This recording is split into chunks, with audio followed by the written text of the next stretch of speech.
That was Show Nuff, Bin Me Baby by Blister Balls featuring Lil Cruddy. It's 5:27 p.m. and time for the news. You've got that dial tuned to Fakahatchee Radio, KFAK. I'm Horace Wexler. Well, like he's some Adonis? Cocaine and a crack pipe in the car. And I said, uh-oh, that doesn't sound good. Hey, bring some Cokes in, please. Here are the headlines from around the globe currently trending on the FakahatcheeGazette.com website. FakahatcheeGazette.com. Slowly dying because you get your news on Twitter. B-tier celebrity suddenly big vocal advocate of passengers' rights after being bumped from business class to economy. Earth, Wind & Fire announced plan to re-record some of their lesser hits to make them more about specific times of month and less about getting down in general. Supreme Court takes up case asking if stand your ground laws still apply if you're casually reclining instead of standing when you shoot someone who rang your doorbell. And Palm Tree elected mayor of small Florida town vows to provide shade for all. And now turning to news from around the globe.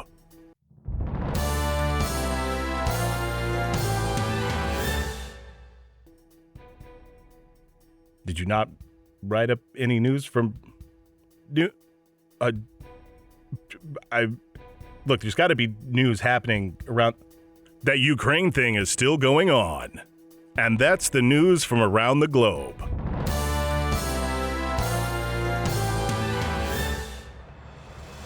KFAK loves to give back to the community, and we're proud to work with our local prison to identify and rehabilitate talent in the hopes of fostering exciting new voices and bold points of view.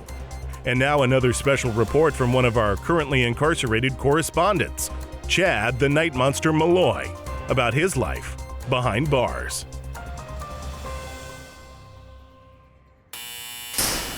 All right, Malloy, you got 2 minutes. This is Chad reporting live from cell 134.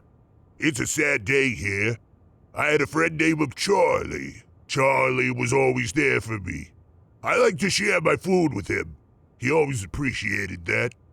I don't know what kind of bug Charlie was, but he got me. He saw me with all those eyes he had. I could tell Charlie all my thoughts and my sins. He didn't judge me like those jurors who were found mysteriously packed into oil drums. No, Charlie liked to listen. And I never hurt him on purpose. But Charlie got a mouth on him sometimes. He said some things about my mother, and while they may be true, they weren't nice. I tried to tell Charlie, I don't know who killed and ate those tin joggers, but they're not going to like you talking about my mother like that. But he just kept rubbing his antenna together in a way that was insinuating my mother was still a whore, and let the record state that she stopped doing that 10 years ago, so it's nothing but lies. But I warned him. But he just kept eating and walking in my oatmeal, chirping about my mom being a cheap streetwalker like he didn't give a fuck. Sit down, Malloy. And that night, I went to sleep.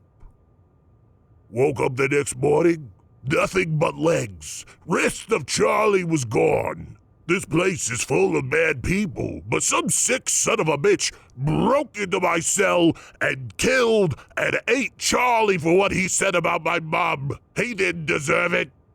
And leaving the legs uneaten was wasteful.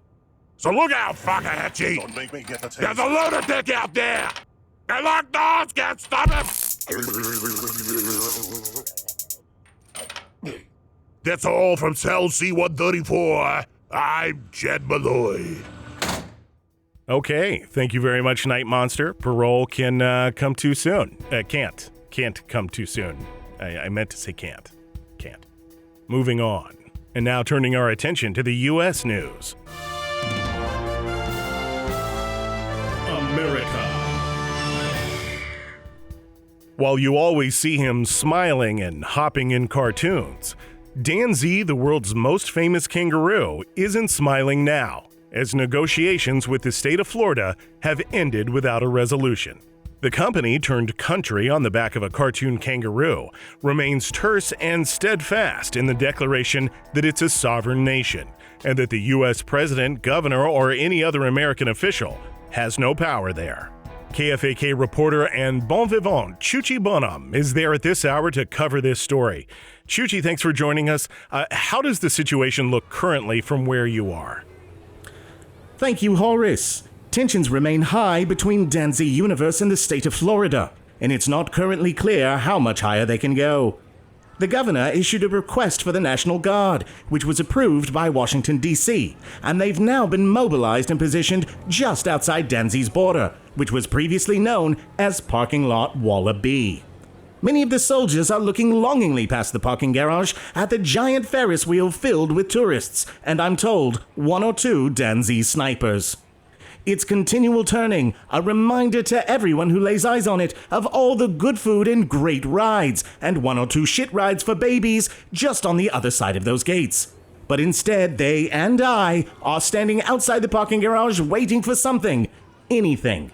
I can't speak for the National Guard, but it's been a very nice excuse for me to wear this seasonally appropriate midnight black bulletproof vest with polished copper buckles and silk-strap webbing.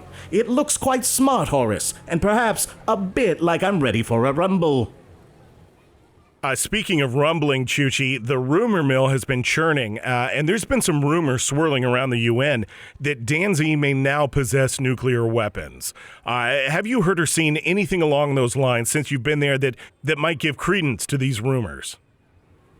Right, yes, Horace, I know the rumors that you're speaking about, that Liechtenstein has somehow succeeded in refining radioactive material right under the nose of the United Nations, and have now managed to smuggle several missiles into the DanZ Universe theme park, piece by piece, through a network of diaper bags hanging off baby strollers. At this point, I haven't seen any evidence to support this rumor, though I haven't seen evidence to unprove it either. If it is true, it's obviously a huge escalation of the situation, and a development that will require our elected leaders to tread even more lightly. Something I know a lot about, because I've been treading lightly myself, wearing my hand-stitched mare brown aardvark leather loafers by Gus O'Malley, in a size too small for my feet, so they look a little more dainty. All right, Chuchi, it's good to hear from you, and you take care out there. Thank you, Horace. I will. After this, I'm going back into the park for more of my trademark investigative reporting. I got my hand stamped earlier when I left, and now I have insy-outsy privileges, and so I'm going back in to ride Buccaneers of Somalia and Galaxy Jaunt, as the lines were a bit too long earlier today. And I'll let you and our listeners know if there are any hot scoops to report, though I suspect there will only be cold scoops, 1 strawberry and 1 chocolate sitting on a waffle cone. I'll also check the pretzel stand for potential developments and honey mustard sauce, and leave no funnel cake unturned. Back to you, Horace. Thanks, Chuchi. The State Department has issued a travel advisory for American tourists, encouraging avid parkgoers to reconsider. Look, this situation is potentially dangerous and evolving quickly. I understand the urge to hit up those rides, meet DanZ and all the other palaroos, and spend your money on merchandise with their faces and perhaps a roo pouch to make your stomach look like a kangaroo's. But we desperately ask you to reconsider. If this situation turns ugly, we may not be able to evacuate all Americans inside, and cannot guarantee your or your merchandise's safety. Definitely something for families to keep in mind if you're planning an upcoming summer vacation. Turning our attention to local news. When news breaks, we're there. The frankly giant statue Mayor Mikey Dusoleil proposed a beloved icon Gator Greg Louganis at the alligator's funeral has hit a snag after an early environmental survey by several scientists and the local building department revealed the ground to be unsuitable for a statue of that weight and magnitude. Look, they say that land's not fit to build on, but I disagree, all right? We got buildings down there right now, and this statue is only going to be like 5 to 6 times heavier per square foot. So, yeah, we're going to appeal the decision, and we're going to get that statue made or built or sculpted or however they want to do the details. We're going to do it. It's gonna be a perfect replica, except bigger than big. All right? Except, of course, the dong. Some of the ladies in the town and a fella have asked, very nicely I might add, that we don't include a big honking alligator hog between its legs. Now, it was some tense negotiations that had a lot of name calling and a lot of folks got their ire up. But I am proud to say the statue is now going to be a perfect replica, bigger than big, like I said before, and also sculpted or whatever to be wearing underpants. Because we all agreed that does seem more dignified. All right. Public sentiment on the alligator statue until this point has seemed to be largely on the side of the mayor. But with a battle on placement spilling out increasingly into the public eye, many are starting to wonder if perhaps both sides are being unreasonable on this point. Veracity Abernathy responded to the battle at a public forum late last night. Someone's definitely being unreasonable. And it isn't us. This isn't just something he can appeal unless he takes it up with, I don't know, God? The ground there is simply much too swampy and marshy to support a statue of the proposed density, alligator-shaped statue or not. That's not even considering the placement of the statue, which is right in the middle of a road, and is, if I may be absolutely blunt, a very, very, very stupid place to put a statue. Some members of the public proposed building a different statue last night to applause, with early frontrunners being a giant statue of beloved British butler Mr. Belvedere, and the other being that time Edward Norton was driving through town and splattered a deer with his rental car. Personally, I always loved the idea of public works and greenification, and though the proposed location of whatever statue it might end up being seems potentially problematic, I'm a little excited that I might have a great view of it looking out through the studio window here. Join me later this evening at 5 o'clock for my show Night Drive, where we'll be talking about all the day's events and you can share all your thoughts and opinions. We're serving up another hot steaming crock of rock in 10 minutes after the police blotter and weather report. For Fakahatchee Radio, KFAK, I'm Horace Wexler. Go to Pittsburgh here, you rock and roll weatherman, with tomorrow's weather. It's currently forecasted to be largely idyllic with sharp but short punctuations of rain to break up the monotony.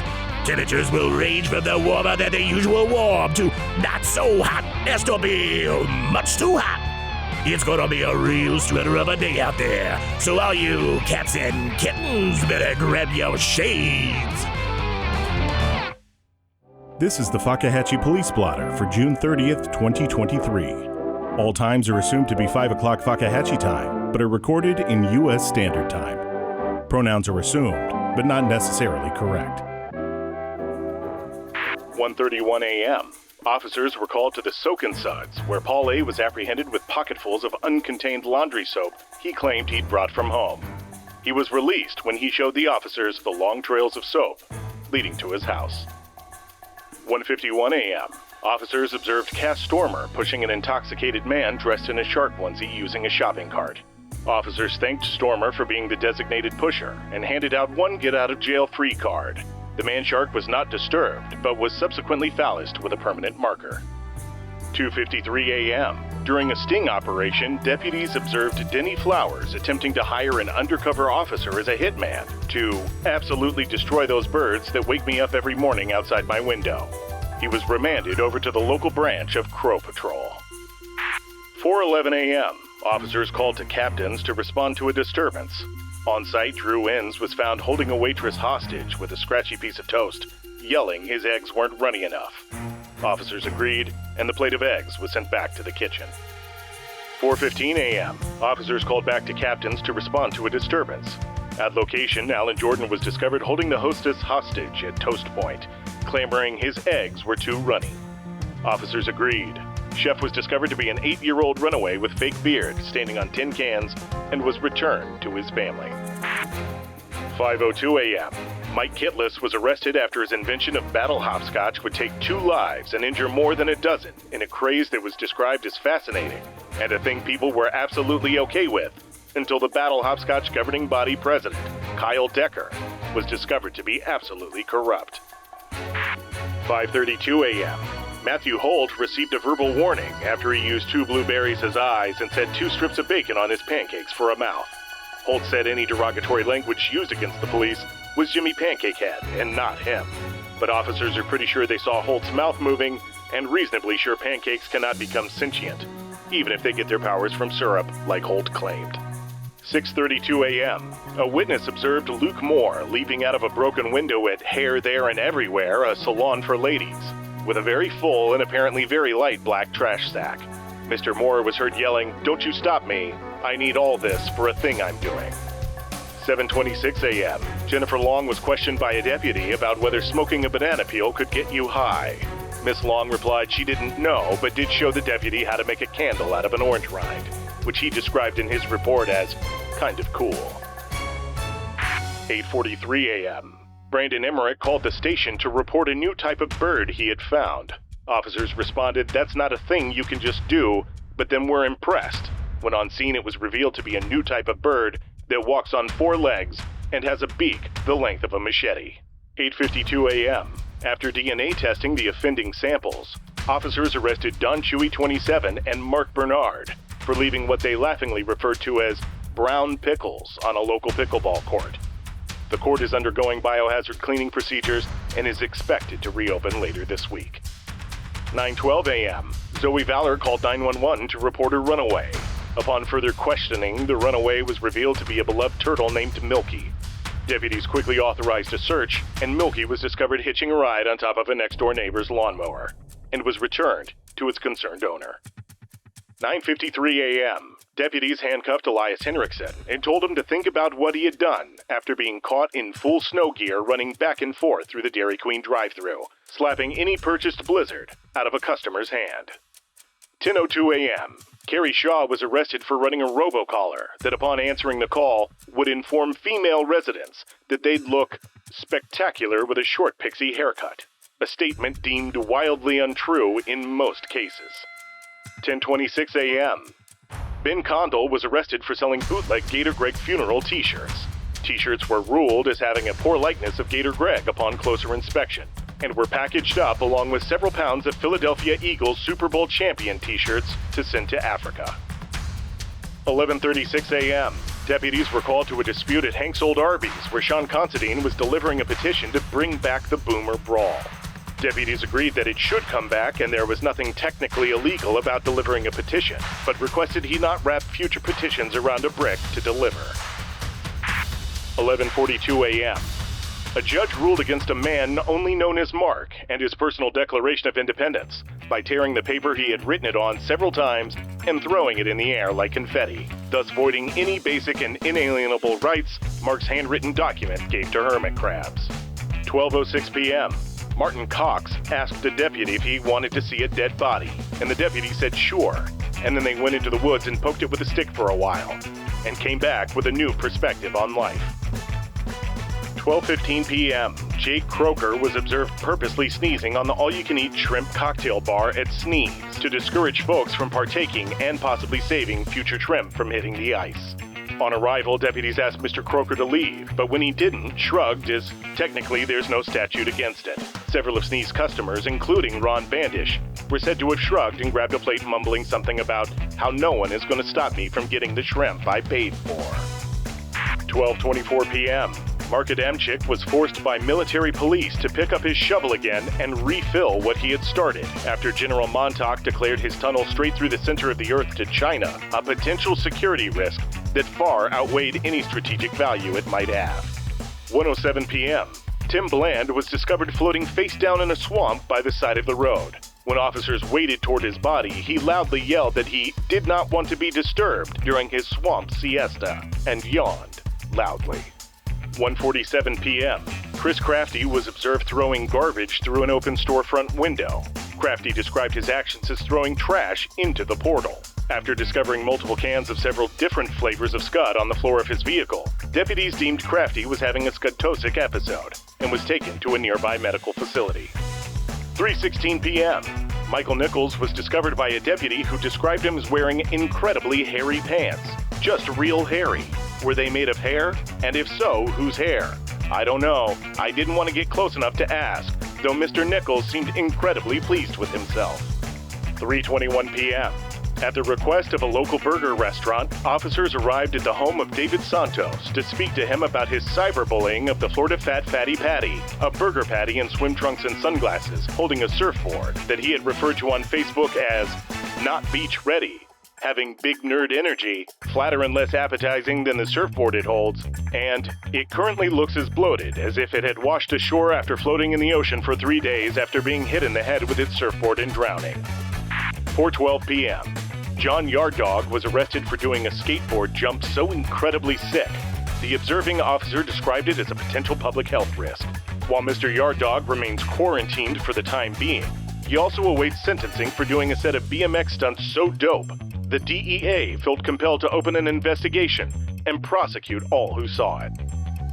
5:08 p.m. Two individuals who identified themselves only as Scott and another named Gamer Grudge were last seen entering a spooky old Blockbuster video where they claimed they had seen a ghost and that Patrick Swayze was pretty good in it. 8:18 p.m.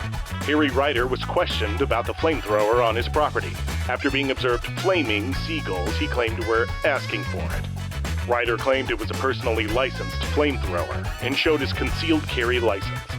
Officers left without apology. 8:37 p.m. After meeting a lady mentalist, Nathan Greenaway was hypnotized into changing his last name to Adler, a change that is not yet reflected on any of his currently government-issued documents and will involve a lot of standing in line, bureaucracy, and paperwork. 9:02 p.m. Mr. Ethan Savage filed a complaint with the district attorney after deputies ruled against Savage's claim of winning and did not hand over their uniforms on presentation of his straight flush, as they were not wearing anything under them. 11:06 p.m. Nikki Mundy was asked to leave a local diner after sculpting a life-size likeness of Miley Cyrus out of mashed potatoes. Officers arrived to escort Mr. Mundy off scene and reviewed the sculpture as a poor likeness, lacking in wit, and a postmodern social commentary that deserves to be drowned in gravy.